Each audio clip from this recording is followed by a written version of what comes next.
What's good, YouTube? Hope you guys are feeling well and are feeling blessed out there. We are back with another video. Today's topic is going to be why ChatGPT is not the end-all be-all for you with training. A lot of us have questions, or a lot of us have already delved into or tried to pour our entire life story, and it spits out a quality response, and we're like, okay, that's it. I'm gonna just follow this plan. But if you've listened to anything I've mentioned throughout any of the videos, the long form videos that I posted over the last few months, you know that it's not a one size fits all. You are all very unique, and just getting that one off, even if you put in your tendencies, how you think, things you struggled with, your training history, it's still not going to be able to make those real time adjustments. That's number one.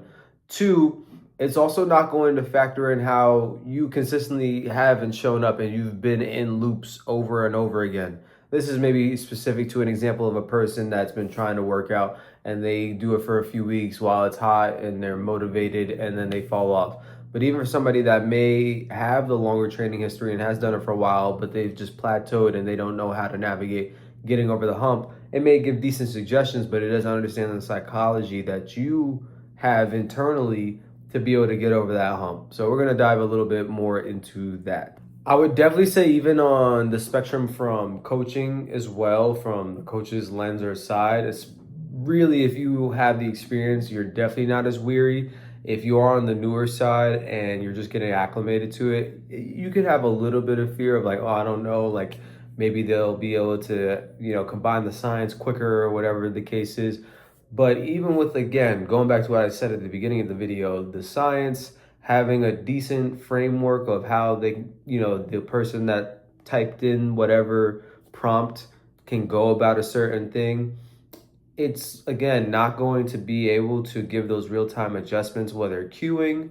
Even if you're an online coach, you're still not going to be able to, you're not going to just upload your video, be able to put it into ChatGPT. It's going to know that, you have specific tendonitis issues, even if you put that into that and understand, okay, what joint angle is going to work for you, how you're going to be able to continue in a specific workout, how you're going to be able to maybe slow down or stop, add this thing, be able to maneuver.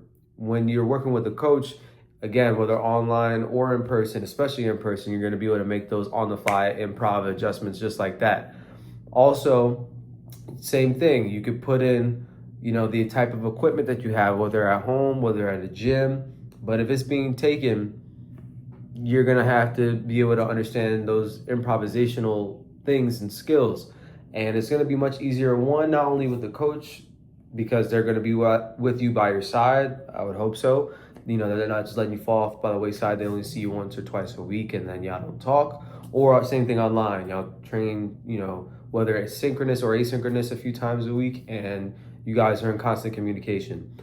Also, there's just that feeling of trust when you're working with a coach as well. You feel alignment of, this is somebody that is, taking all the steps. They've made their own blunders and mistakes. They're still continuously learning, and you get to take their detours with all the anecdotal experience that they have on top of the science, evidence-based knowledge that they do have.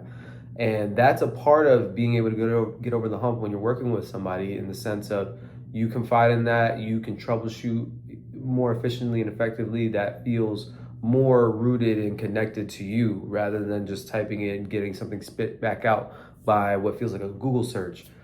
So that, I'd say, is something that we got to be cognizant of.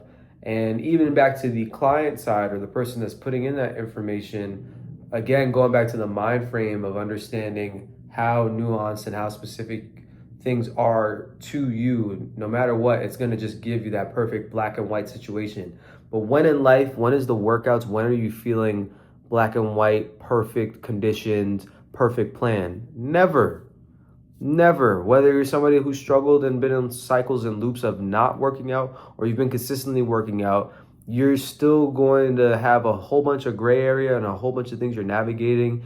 Like, think about what you had to type in. Like, okay, I just had a 60-hour work week and my boss, got me upset, and they, fired somebody else. So I had to pick, like, that communication and the timeline from being able to explain that to somebody you're working with versus putting it into ChatGPT is going to just give this one-off statement like, very blanketed, very just not authentic, very much not personable. So definitely can still utilize it, not fully bashing it. It is useful. I've used it in other realms, maybe not necessarily for programming, but it can be conducive to understand structure of things, of how I program for certain people, what I've already implemented it and maybe taught it from a coaching perspective. And back to even a client perspective, it can be conducive for organizing, hey, this is the equipment that I have access to. I run into this, and this during these times. Could you potentially give me an alternative that coincides with the program that I'm running right now or a program that my coach has? And then maybe bring it over to the coach to see, okay, does the coach see fit along with one, you're engaged and you want to try it, but also you're prepared to be able to do that movement? You know what I'm saying? It could give you a one off. Let's say the person's training history is very low, and even though they may have the ability strength wise to, let's say, do a taxing movement like a barbell back squat, but their form and skill coordination is still not there, and you want them to be able to have the nice descent and control. So you maybe start out with something that's simple that doesn't make them fearful, like a goblet squat. If they ever have to drop or break form or whatever the case is, they can just drop the dumbbell rather than trying to teach them the skill of failing with a barbell back squat or whatever the case is. Like understanding those little intricate details and nuances of what they feel comfortable with, what they are prepared for, what they can go in and attack and be efficient with, because all of these things are factors that we want to stack and create advantages for to better the situation for the client or the individual. So I don't want any more barriers than necessary, and trying to decipher between those two things, it doesn't really help.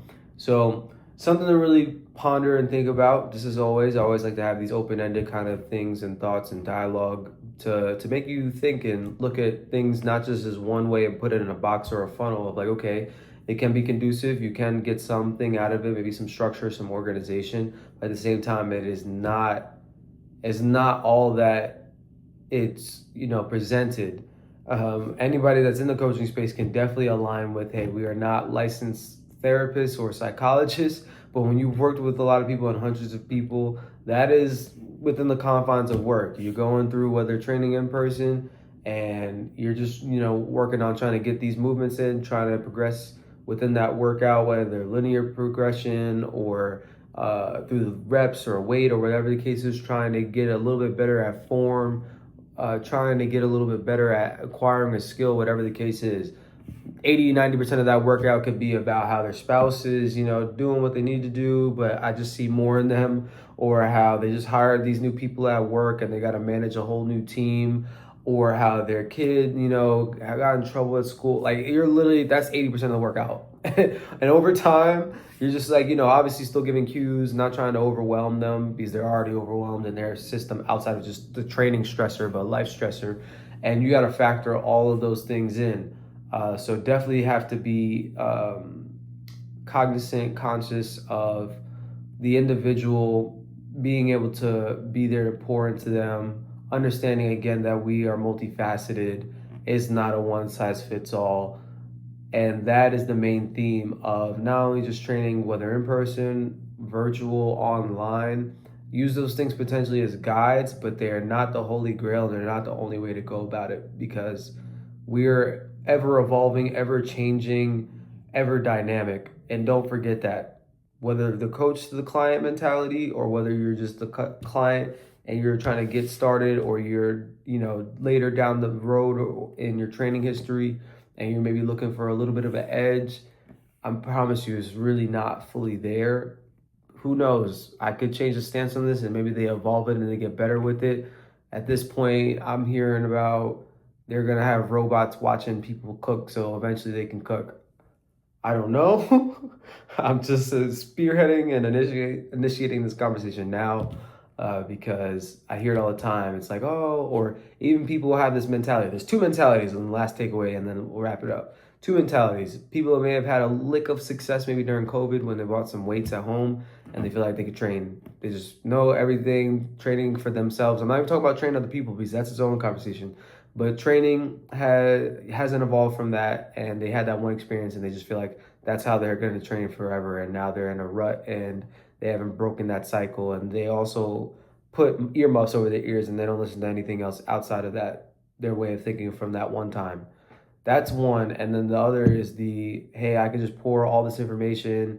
I can tell it what my brain is thinking. I can tell it what my schedule is, what equipment I have, what the goal that I want. Put it into ChatGPT. It's going to give me a response and I'm going to just do it. Please tell me the last time you just did something like that and it actually worked for you and it was conducive. I'll wait. That is what I thought. So give yourself grace. Still obviously have structure and discipline. But again, use counsel, use people that you respect and they give good advice. People that, again, have the anecdotal experience, have the evidence-based approach. It's a fine, just gumbo of those things. And that's it. You're going to find a way to reach the goal by having good people around you, trying and doing and understanding that it's not just this one linear line and it's not just black and white. That is all I have to share. Like, comment, subscribe, and I'm going to catch y'all next time. Peace.